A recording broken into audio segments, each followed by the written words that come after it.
Beneath the Southern Cross.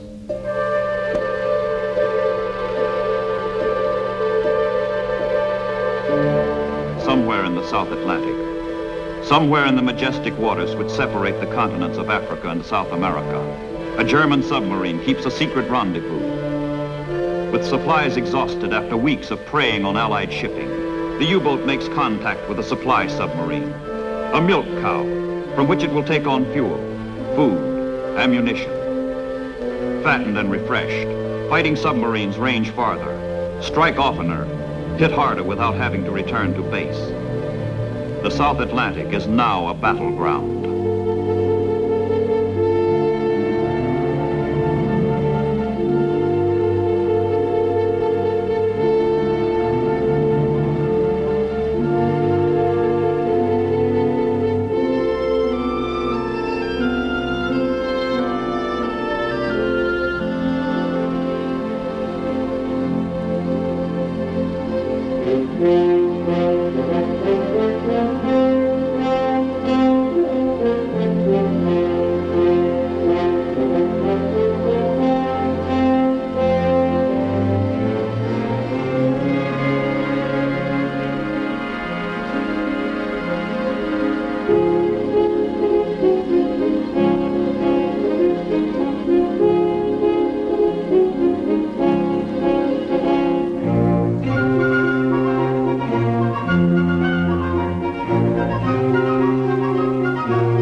Ready to spread further havoc along the southern sea lanes, the German submarines are not alone.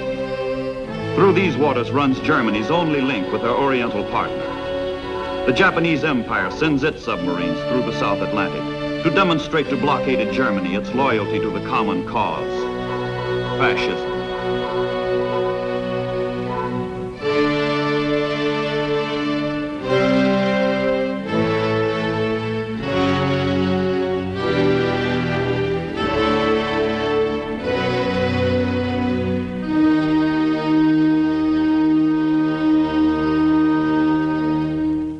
Grand Admiral Karl Dönitz, the chief of submarine warfare, himself extends Germany's warmest welcome to his Axis comrades in arms from the far Pacific. Hitler's Third Reich cordially embraces Hirohito's sailors.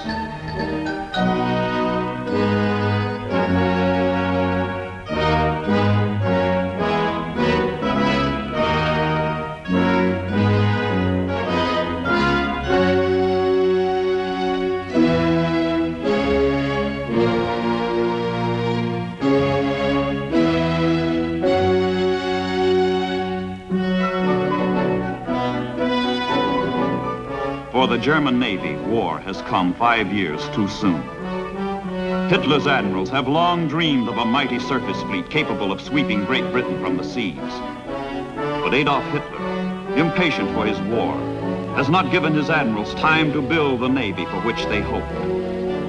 The German surface ships consist only of 2 old battleships, 10 cruisers, and 3 pocket battleships, which are the pride of the fleet.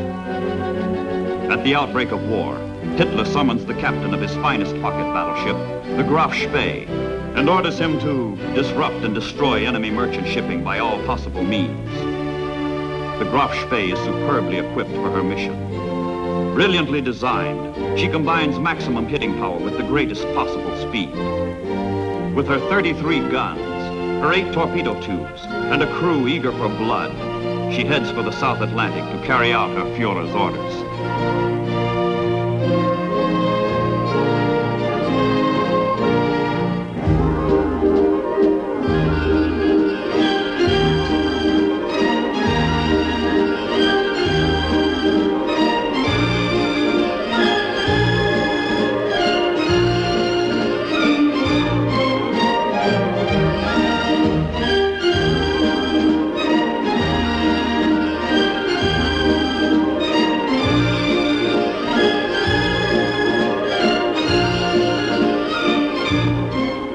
The cruise of the Graf Spee is wildly successful.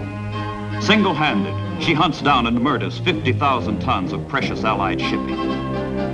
As long as the Graf Spee is on the loose, no freighter within her enormous cruising range is safe. Let any merchant ship run afoul of her, and that ship is doomed.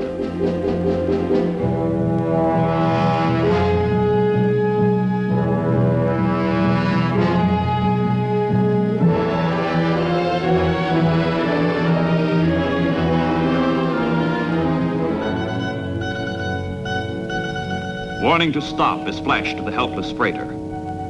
To avoid antagonizing neutrals early in the war, the German Navy holds fire until the crew is transferred from the ship marked for destruction.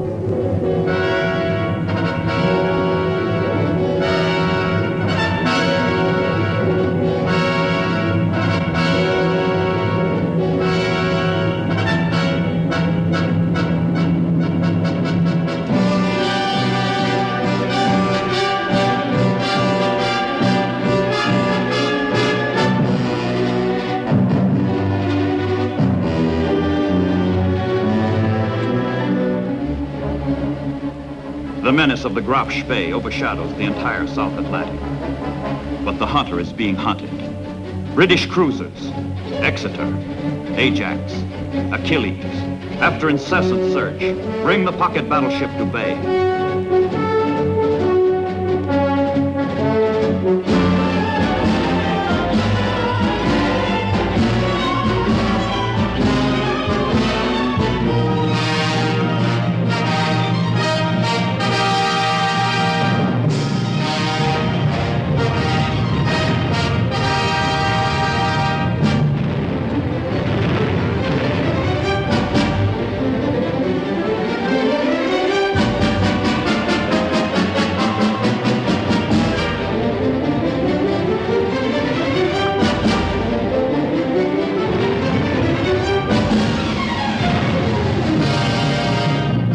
Salvos of the Royal Navy win the day.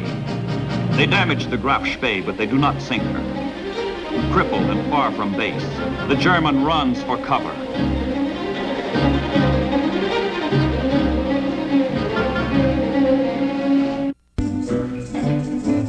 In the port of Montevideo, in neutral Uruguay, the battered Graf Spee finds fleeting refuge. But 2 weeks are needed for repairs, and the international laws of neutrality rule she can remain a mere 72 hours. Night and day, the British cruisers patrol outside the harbor to prevent the Graf Spee's escape.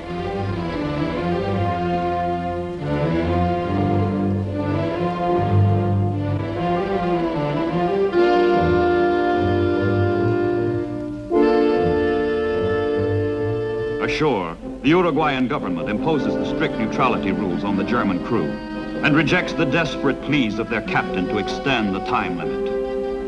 The Graf Spee is trapped. She cannot remain, cannot escape. On Sunday, December 17th, 1939, the end comes. The Queen of the German Navy blows herself up. The Graf Spee commits suicide.